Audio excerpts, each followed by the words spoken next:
पारा नंबर 22 सूरत फ़ातिर आयत नंबर 29। अऊज़ु बिल्लाहि मिनश्शैतानिर्रजीम बिस्मिल्लाहिर्रहमानिर्रहीम। इन्नल्लज़ीना यतलूना किताबल्लाहि व अक़ामुस्सलाता व अनफ़क़ू मिम्मा रज़क़नाहुम सिर्रन व अलानियतन यरजूना तिजारतन लन तबूर लियुवफ़्फ़ियहुम उजूरहुम व यज़ीदहुम मिन फ़ज़लिहि इन्नहु गफ़ूरुन शकूर। जो लोग अल्लाह की किताब की तिलावत करते हैं और जिन्होंने नमाज की पाबंदी कर रखी है और हमने उन्हें जो रिज़्क़ दिया है उसमें से वो नेक कामों में खुफिया और अलानिया ख़र्च करते हैं, वो ऐसी तिजारत के उम्मीदवार हैं जो कभी नुकसान नहीं उठाएगी। अल्लाह ताला ने नेक लोगों की सिफ़ात बयान की हैं। फरमाया जो लोग अल्लाह की किताब की तिलावत करते हैं और जिन्होंने नमाज की पाबंदी कर रखी है और अल्लाह के दिए और रिज़्क़ में से ख़र्च करते हैं, ये 3 खूबियाँ बयान की हैं कि ये लोग ऐसी तिजारत कर रहे हैं जो नुकसान वाली नहीं है, नफ़ा बख्श है। पहली खूबी अल्लाह के किताब की तिलावत करते हैं। हमारे मुआशरे में कुरान पाक से बेइतनाई बेतवज्जोही आम है और इस कदर आम हो चुकी है कि लोगों को इसका एहसास भी नहीं रहा कि हम कुरान से दूर हो चुके हैं। जैसा कि मैं पहले भी अर्ज़ कर चुका हूँ, यहाँ बच्चे मास्टर डिग्री ले लेते हैं, 16 पढ़ लेते हैं, एमफिल तक कर लेते हैं, बल्कि ये कहना भी बजा है कि PhD भी बाद दफ़ा कर लेते हैं, मगर उनको कुरान का एक सफ़ा भी सही तौर पर तजवीद के साथ पढ़ना नहीं आता। और स्कूलों कॉलेजों में पोजीशनें लेते हैं लेकिन कुरान पढ़ना नहीं आता। ऐसी बच्चियाँ डिग्रियाँ ले लेती हैं, घर बार आबाद हो जाते हैं, बाल बच्चों वाले लोग हो जाते हैं, लेकिन कुरान पढ़ना नहीं आता। और अंग्रेज़ी आती होती, अच्छा बोल भी लेते हैं, अच्छा पढ़ भी लेते हैं, अच्छा तलफ़्फ़ुज़ भी अंग्रेज़ी का अदा कर लेते हैं, लेकिन एक कुरान है जो नहीं आता। और अंग्रेज़ी के तलफ़्फ़ुज़ को सीखने के लिए अलहदा से मेहनतें हैं, स्कूलों में उसके अलहदा पीरियड्स होते हैं, वो सारा कुछ किया जाता है, लेकिन कुरान बच्चा सीख जाए इसकी फ़िक्र नहीं होती। और फिर बच्चा स्कूल जा रहा है, बाप पूछ रहा है नंबर कितने आए हैं, फिर वो जाकर उनकी टीचर से पूछता है बच्चे की पढ़ाई कैसे जा रही है, फिर रिज़ल्ट आता है उसको देखता है। लेकिन बच्चा कुरान पढ़ने आ रहा है इसी आदमी का मस्जिद में, यानी अपने बच्चे को स्कूल भी भेजता है, सुबह मस्जिद भी भेजता है। इसने कभी आकर कारी साहब से नहीं पूछा कि मेरे बच्चे के कुरान की क्या हाल है, मेरा बच्चा कुरान कैसा पढ़ रहा है, कुरान इसका कैसा जा रहा है, इसने कभी नहीं पूछा। स्कूल की इसको फ़िक्र है लेकिन कुरान की कोई फ़िक्र नहीं है। कितना अरसा हो गया बच्चा अभी तक नूरानी कहते पे खड़ा है, क्यों खड़ा है, क्यों आगे नहीं बढ़ रहा, इसकी उसको कोई फ़िक्र नहीं है। अच्छा जो कुरान पढ़ लिया है वो कैसा पढ़ता है, अच्छा है, कमज़ोर है, हल्का है, इसकी कोई फ़िक्र नहीं है। लेकिन स्कूल में मजाल है नंबर थोड़े आ जाएं या क्लास में फ़ेल हो जाए, घर में मसला खड़ा हो जाता है कि ऐसा हुआ क्यों है। स्कूल वाले फ़ीसें बढ़ा दें, औखे सौखे होकर बर्दाश्त करते हैं। और कारी साहब जिनके पास पढ़ने जाता है बिलफ़र्ज़ उनको अच्छा कुरान पढ़ाने नहीं आता, वो मस्जिद के कारी साहब सादा कुरान पढ़ते हैं, इसको इसकी फ़िक्र नहीं है कि चलो मैं बच्चे को यहाँ ना भेजूँ, हमारे शहर के फ़लाँ कारी साहब बड़ा अच्छा कुरान पढ़ते हैं, उनसे ट्यूशन रखवा लूँ, बच्चे को बड़ा अच्छा कुरान पढ़ाएं, इसकी फ़ीस दूँ। ये उनसे कारी साहब को 1000 रुपया देना भी गवारा नहीं।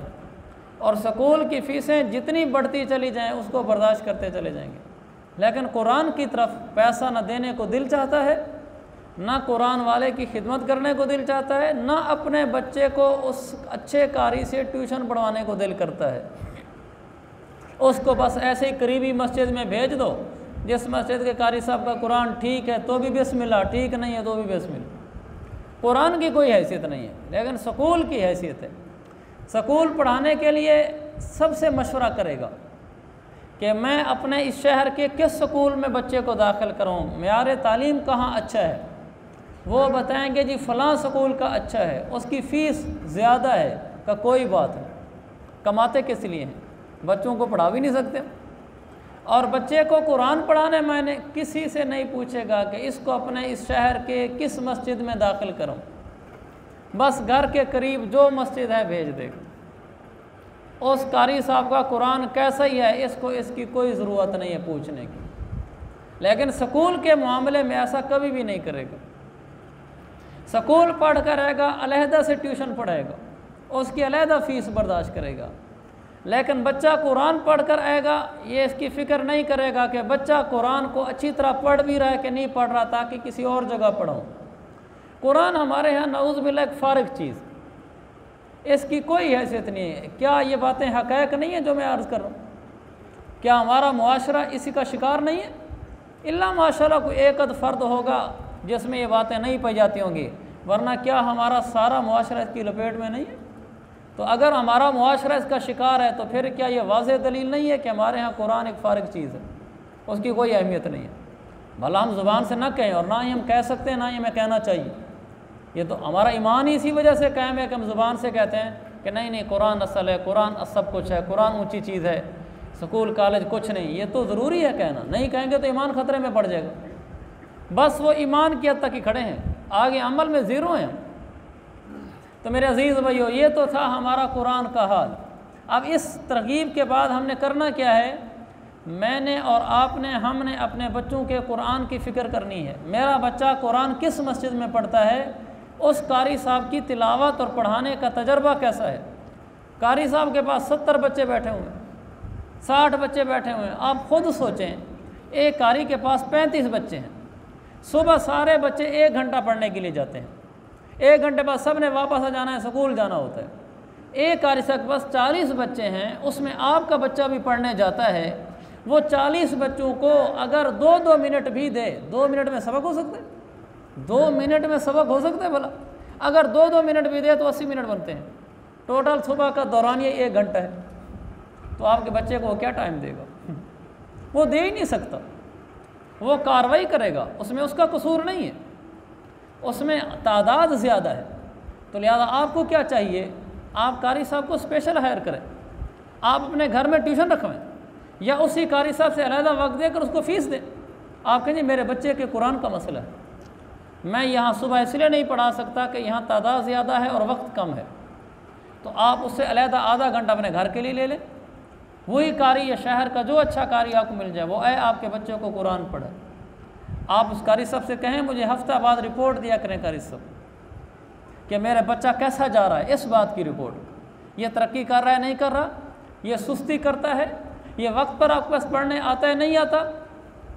अगरचे घर में कारी साहब पढ़ाने आते हैं, इसलिए कि बाप तो दुकान पर है, बाप तो बाहर है, कारी साहब ज़ोर के बाद आ रहे हैं, मगरिब के बाद आ रहे हैं।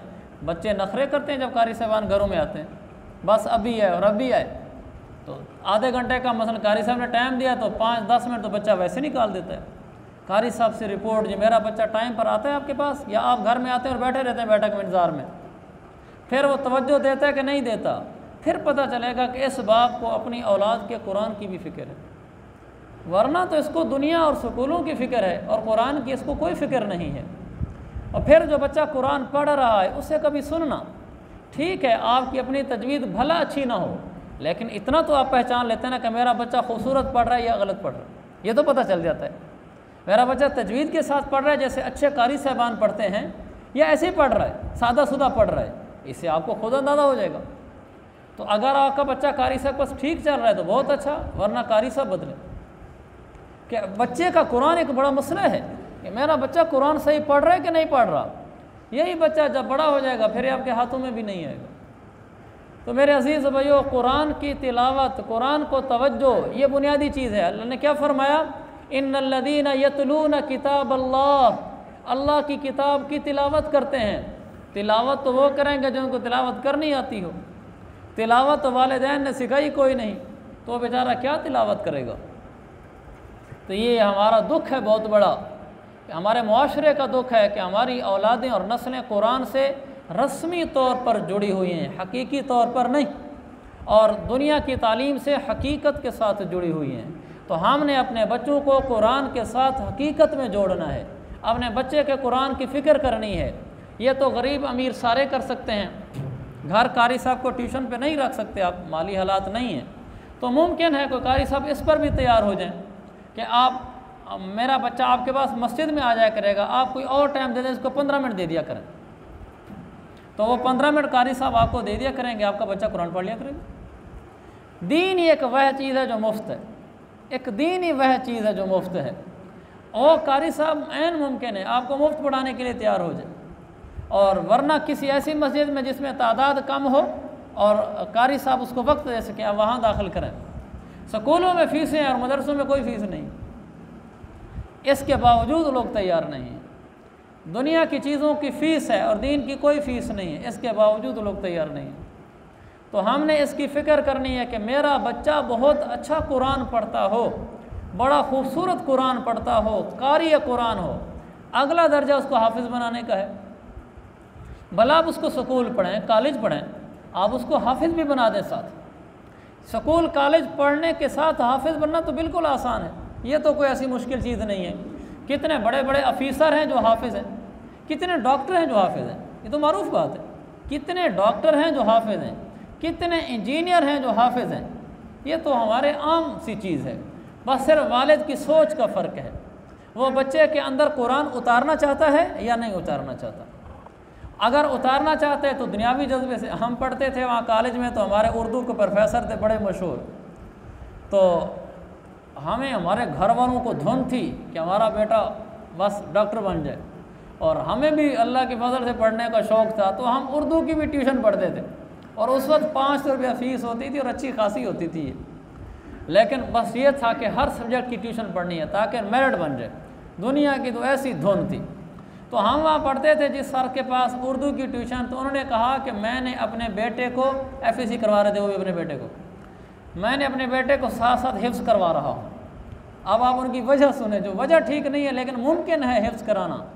वो कह रहे थे इसलिए कि MBBS का मेरिट मुमकिन है न बन सके, तो हाफिज़ के लिए 20 नंबर होते हैं, ये हुकूमत के कानून में दाखिल है कि हाफिज़ को उसकी हिफ्ज़ की सनद की वजह से 20 नंबर इजाफी मिलते हैं। उसने कहा हिफ्ज़ इधर कर लेगा, 20 नंबर इसके मिल जाएंगे, हो सकता है इसकी वजह से उसका मेरिट बन जाए।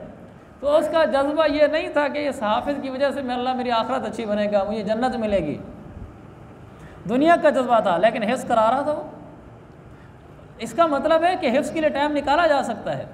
तो अपने बच्चों को मेरे अज़ीज़ भाइयों साथ हाफिज़ बने। उसका तरीका आसान सा ये है, आपका बच्चा 5 तक प्रॉपर स्कूल पढ़े, 5 जब कर ले उसके बाद आप उसको स्कूल से निकाल लें। ये जो मैं आपको बता रहा हूँ ये आज़मूदा है, ये ऐसी कोई फ़र्ज़ी चीज़ नहीं है कि कल आप कहें जो मेरा तजर्बा गलत निकला। 5 पढ़ाने के बाद आप उसको स्कूल से निकाल लें, आप उसको हिफ्ज़ में डाल दें, किसी अच्छे कारी साहब के पास डाल दें, अच्छे मदरसे में डाल दें जो उसको 2 साल में हिफ्ज़ करा दे। अगर आपका बच्चा ज़हीन है 2 साल में हिफ्ज़ आराम से हो जाता है। एक्स्ट्रा ज़हीन है 1 साल में हो जाता है। कई बच्चों ने 1 साल में हिफ्ज़ किया है।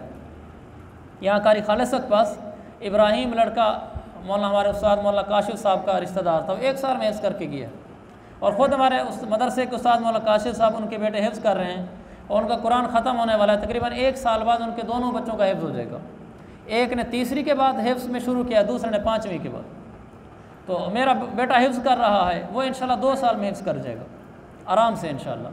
तो अगर थोड़ी सी हिम्मत कर ली जाए तो 2 साल में हिफ्ज़ हो जाता है, और जो बिल्कुल ही कुन ज़हन हो तो उसके 2.5 साल 3 साल लग जाते हैं। वरना एक दरमियाना बच्चा 2 साल में आराम से हिफ्ज़ करता है, और बहुत ज़हीन बच्चा तो 1 साल में कर जाता है।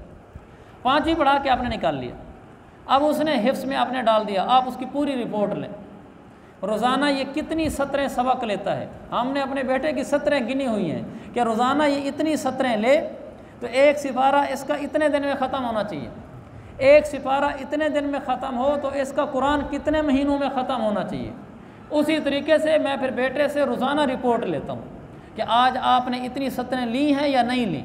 अगर उसने नहीं ली, तरगीब देते हैं, मारना तो हमारे लुगत में नहीं है, हम उसको तरगीब देते हैं, प्यार देते हैं, इनाम की लालच देते हैं। मैंने उसे कहा हुआ है कि अगर तुमने अप्रैल तक हिफ्ज़ कर लिया तो मैं 10,000 रुपये दूँगा, और वो लगा हुआ है सुबह शाम कि चलो मेरा जो है ना पैसे बनते हैं। और वो सुबह 4 बजे उठ कर बैठा होता है, छोटा बच्चा, और उसको 16-17 सिपारा है। इंशाल्लाह वो 2 साल में हिफ्ज़ कर जाएगा। 2 साल में जब बच्चा हिफ्ज़ कर जाए, अगला उसका साल 5वीं पढ़ी थी, 2 साल हिफ्ज़ किए थे, अगला साल उसका 8वीं का होना चाहिए था। अब आप उसको किसी ऐसे टीचर के पास एकेडमी में डाल दें जिसको बच्चों के पढ़ाने का तजर्बा हो, वो कई सालों से बच्चों को पढ़ा रहा हो। आप उसको गुजारिश कर दें हमारे बच्चे को पहले 6ठी के बेसिक कंसेप्ट क्लियर करा दें, यानी मैथ है, साइंस है, इंग्लिश है। ये मैं आपको तजर्बे की चीज़ें बता रहा हूँ, और ऐसा हो हमारे कई बच्चे ऐसे कर चुके हैं, और ख़ुद मेरा अपना बेटा भी जो बड़े वाला हिफ्ज़ करने के बाद वो ऐसे ही कर रहा है। उसको आप कहेंगे इसको 2-2.5 महीने में ना 6ठी के बेसिक कंसेप्ट क्लियर करा दें, मैथ, साइंस, इंग्लिश के। इसको 2-1 महीने में 7वीं के बेसिक कंसेप्ट क्लियर करवा दें, उसकी बुनियादी चीज़ें मैथ, साइंस, इंग्लिश की। ये यहाँ उसके 4-5 महीने लग गए, ऊपर बच गए उसके 7 महीने, 8 महीने। अब उसको आप 8वीं पढ़ाएं प्रॉपर, वो चाहे एकेडमी में पढ़े चाहे स्कूल में पढ़े। जब ये बच्चा बुनियादी कंसेप्ट क्लियर करने के बाद 8वीं में बैठेगा, उसको कोई दिक्कत पेश नहीं आएगी, वो आराम से 8वीं में चला जाएगा। आपको अजीब बात बताऊं, जो बच्चा हाफिज़ होने के बाद इस तरह गुजर कर 8वीं में आता है, वो उन बच्चों से ज़्यादा उसका जहन खुला हुआ होता है जो प्रॉपर 6ठी, 7वीं, 8वीं पढ़ रहे होते हैं। ये मेरी बात नहीं है, आप क्योंकि मैं इस फील्ड का आदमी नहीं हूँ, ये हमारे सर ज़फ़र साहब हैं, काफ़ी सालों से पढ़ा रहे हैं, इनकी ज़िंदगी इसमें गुजर गई, ये उनका जुमला है। उन्होंने कहा मैं तकरीबन 400 बच्चों को पढ़ा चुका हूँ इस तरीके से कि वो 5वीं के बाद उन्होंने हिफ्ज़ किया, और फिर उसके बाद 6ठी, 7वीं वाले 2 सालों में उन्होंने हिफ्ज़ किया, 8वीं में मेरे पास आए तो उनको शुरू में मैंने 6ठी पढ़ाई, फिर 7वीं, फिर 8वीं। ऐसे और भी कई टीचर होंगे मेरे इल्म में जो है, मैंने उन तक अर्ज़ किया। और माशाल्लाह बहुत सारे हमारे तलम्बा तो माशाल्लाह टीचर्स का शहर है, आप किसी भी टीचर की खिदमत ले सकते हैं। तो वो कहने लगे ज़फ़र साहब कि मेरा तजर्बा है कि जो बच्चा हिफ्ज़ करने के बाद 8वीं में इस तरह आता है, उसका दिमाग बाकियों से ज़्यादा खुला होता है। कहने लगे इसकी लॉजिक इल्लत क्या है मुझे नहीं पता, लेकिन मेरा तजर्बा यही है, और बज़ाहिर जो उसकी सबब, उसकी वजह यह है, देखें एक बच्चा 8वीं में आया है, इतनी मोटी किताब उसको ज़ुबानी याद है, उसकी दिमाग की ऐसी प्रैक्टिस हो चुकी है, ये दुनियावी सबब बता रहा हूँ, उसके दिमाग की ऐसी प्रैक्टिस हो चुकी है कि इतनी मोटी किताब को सीने में लिए फिरता है, दिमाग में लिए फिरता है, और वो रोज़ाना इसका 1-1, 2-2 सिपारा दोहराता है। जिस बच्चे ने इतनी मोटी बुक याद कर ली हो, उसके लिए एक स्टोरी याद करना, एक ऐसे याद करना, एक मजमून, my school, my favourite hobby, my फलां, एक सफ़े का मुश्किल होता है। उस बच्चे के लिए याद करना ये कौन सा मुश्किल है? वो तो उसको मजाक समझता है, वो कहते हैं ये कोई बात है, एक सफ़ा मुझे याद करने का कह दिया गया है। उसके लिए वो बहुत आसान होता है, वो फिर बहुत आगे निकलता है। तो सर कहने लगे कि ऐसे तमाम बच्चों का जहन खुला हुआ होता है, और इस तरीके से जो बच्चे गुजरे वो बाद में डॉक्टर और इंजीनियर बने, उसकी मौजूदा मिसालें मौजूद हैं।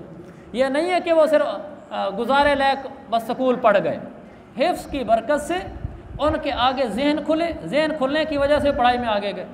ज़फ़र साहब मुझे कहने लगे कि आपके बच्चे का हम टेस्ट लेते हैं तो इसके 10/10 नंबर होते हैं जो डेली बेसिस पे टेस्ट होता है, बाकी बच्चों के कम होते हैं। हालांकि इसने ना 6ठी पढ़ी ना 7वीं पढ़ी, बल्कि इसको तो मैंने डबल छलांग लगवाई थी, इसलिए कि इसको तीसरी के बाद मैंने डायरेक्ट 5वीं में बिठाया था, इसलिए कि इसको हमने देर से स्कूल दाखिल कराया था। मैंने कहा इसकी उम्र ज़्यादा है, 1 साल उसका वो छूट गया था, 5वीं हमने इसको प्रॉपर पढ़ाई, और फिर 6ठी 7वीं को 2 साल छुड़वाया मैंने इसको, फिर मैंने इसको 8वीं में बिठाया। अब 8वीं में सर खुद बता रहे थे कि बच्चों में टॉप करता है ये, तो हिफ्ज़ की बरकत से अल्लाह दिमाग खोल देता। उसके क्लास फेलो जो 8वीं में थे, ये भी 8वीं में उनके साथ ही है, और ये उनसे अच्छे नंबर लेता है। ये हिफ्ज़ की बरकत है। मैं आपको सर ज़फ़र का तजर्बा बता रहा हूँ कि दिमाग खुल जाता है, पुराने टीचर का तजर्बा है, बाकियों का भी यही हाल है। वो दूसरे हमारे अब्दुल शकूर साहब हैं जो हाई स्कूल में होते हैं, तो वो भी एकदम मुझे कहने लगे कि जब बच्चा हिफ्ज़ करके आता है तो उनका दिमाग खुल जाता है। तो मेरे अजीज़ भाइयों, इस तरीके से आप उसको 8वीं पढ़ा लें, 8वीं पढ़ाने के बाद फिर 9वीं 10वीं, आपका बच्चा दूसरे बच्चों के साथ मैट्रिक करके अच्छे नंबरों में निकल जाएगा, टॉपर बच्चों में होगा, और साथ मुफ्त का हिफ्ज़ भी निकल आया। तो इसमें क्या हर्ज की बात है? बस रुख की बात है कि हमारे रुख किधर है, हम क्या करना चाहते हैं। यही बच्चा 10वीं के बाद अगर आप इसको आलिम बनाना चाहते हैं, तो आप स्कूल कॉलेज पढ़ा के डॉक्टर इंजीनियर बनाना चाहते हैं, कोई बुरा नहीं है, हम इसके कोई ख़िलाफ़ नहीं है। आप उसको कोई ऑफिसर बनाना चाहते हैं, ब्यूरोक्रेट्स की लाइन में लेके जाना चाहते हैं, कोई हर्ज नहीं है। कोई कॉलेज पढ़ना, डिग्रियाँ लेना गुनाह नहीं है, उनकी दीनी तरबियत होनी चाहिए, एक अच्छा इंसान, अच्छा मुसलमान होना चाहिए। लेकिन अगर आपका शौक़ ये है कि मैं उसको आलिम बनाना चाहता हूँ, बहुत अच्छी बात है, उसके साथ साथ भी आप उसको स्कूल की तालीम दिला सकते हैं। उसका तरीका ये है, ये बच्चा 8वीं पढ़ेगा प्रॉपर, इसके बाद प्रॉपर 9वीं पढ़े, प्रॉपर 10वीं पढ़े। जब बाकायदा 10 पढ़ ले, इसके बाद आप अगर इसको आलिम बनाना चाहते हैं, अब 10वीं के बाद आप इसको मदरसे में दाखिल करा दें। पहले 2 सालों में मदरसों का कोर्स आमतौर पर 8 साल का होता है, हमारे यहाँ 6 साल का है। चलो पाकिस्तान की उमूमी बात ले लेता हूँ तो 8 साल का कोर्स होता है। पहले 2 साल में बच्चे को सिर्फ मदरसे पढ़ना दें, उसको साथ कॉलेज ना पढ़ें, क्योंकि मदरसे के पहले 2 साल अरबी ग्रामर के होते हैं, और ग्रामर आपको मालूम है बेस होती है किसी चीज़ की, तो आप उसको पहले 2 साल में बिल्कुल न छेड़ें। जब वो बच्चा तीसरे साल में जाए, मदरसे के 8 साल का कोर्स है, तीसरे साल में जाए तो आप उसका FA में दाखिला करवा दें, प्राइवेट। इधर वो मदरसे में पढ़े, उधर वो सेकेंड टाइम ट्यूशन पढ़े FA की। यहाँ वो तीसरे साल में होगा, उधर FA की फर्स्ट ईयर में होगा। यहाँ ये मदरसे के चौथे साल में होगा, उधर FA की सेकेंड ईयर में होगा वो। तो यहाँ इसके मदरसे के 4 साल हो जाएंगे, तो उधर उसका FA क्लियर हो जाएगी। फिर उसके बाद इसको BA कराएंगे, तो यहाँ इसके मदरसे में 6 साल हो जाएंगे। फिर आप उसको MA करवाएंगे साथ साथ, इधर इसकी मदरसे में 8 साल हो जाएंगे। यहाँ ये आलिम फारिग हो जाएगा, उधर उसके पास मास्टर की डिग्री होगी, वो MA किया होगा। इसके बाद आप अगर उसको आगे दुनियावी तालीम साथ दिलाना चाहते हैं दीनी की, आप इसको मुफ्ती के कोर्स में दाखिल करा दें। 2 साल में ये मुफ्ती बनेगा, 2 साल में साथ ही MPhil कर लेगा, और इसके बाद फिर आप आगे, अब इसकी उम्र बड़ी हो चुकी होगी, MPhil हो चुका है और ये मुफ्ती भी है। इससे बड़ी आपको क्या चाहिए कि आपका बेटा मुफ्ती है और आपका बेटा MPhil है, दुनियावी डिग्रियां उसके पास मास्टर से आगे की हैं, और दीनी डिग्री उसके पास आलिम से भी आगे मुफ्ती की है। आगे फिर उसके मुकद्दर हैं, रिज़्क मुकद्दर की चीज़ है, वो दुनिया के ज़रिए से कमाना चाहे तो वो बहुत पढ़ा लिखा आदमी है, वो दीनी लाइन इख्तियार करके मदरसों में बैठ कर इन तरीक़ों से पढ़ाना चाहे तो उसके पास ये है। वो दीन दुनिया को इकट्ठा करना चाहे, वो किसी मदरसे में एक का सबक भी पढ़ा लिया करे, किसी प्राइवेट कॉलेज या गवर्नमेंट कॉलेज में अपने लेक्चर भी रख लिया करे, वो साथ साथ अपना दूसरा काम चला सकता है। आपने एक हीरा तैयार कर दिया है जिसके पास दीन और दुनिया दोनों हैं। इसके बाद नेक्स्ट में जब वो मुफ्ती बन लेगा, साथ MPhil कर लेगा, आगे उसकी शादी की उम्र है, आप उसका घर बना दें, साथ PhD करनी है। PhD सारी जॉब के साथ करते हैं, बहुत कम होता है कि वो बाकायदा पहले PhD कर लें फिर शादी करें, क्योंकि PhD में उम्र लंबी हो चुकी होती है। आमतौर पर लोग शादियाँ भी कर लेते हैं, जॉब भी शुरू कर देते हैं, और साथ PhD भी चलती रहती है।